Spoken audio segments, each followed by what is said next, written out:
السلام علیکم Pakistan. F I A Interpol Pakistan کی بڑی کارروائی۔ F I A national central bureau Interpol Pakistan نے پنجاب پولیس کو مطلوب 6 ملزمان کو گرفتار کر لیا۔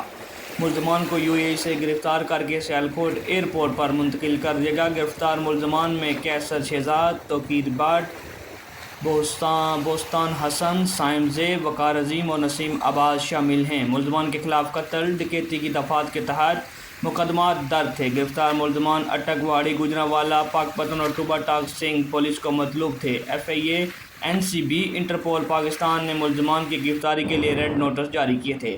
بعد ازاں ایف آئی اے امیگریشن نے ملزمان کو متعلقہ پولیس کے حوالے کر دیا۔ ملزمان کی حوالگی انٹرپول اسلام آباد کی انٹرپول یو اے ای کے ساتھ قریبی رابطہ کاری کی وجہ سے ممکن ہوئی۔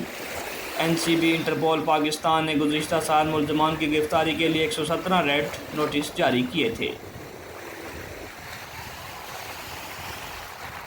انتہائی مطلوب ملزمان کی گرفتاری کے لیے N C B Interpol Pakistan 24/7 خدمات سر انجام دے رہا ہے۔ گرفتار ملزمان کی بروقت حوالگی کے لیے ایف آئی اے امیگریشن خدمات قابل ستائش ہیں۔ اللہ حافظ۔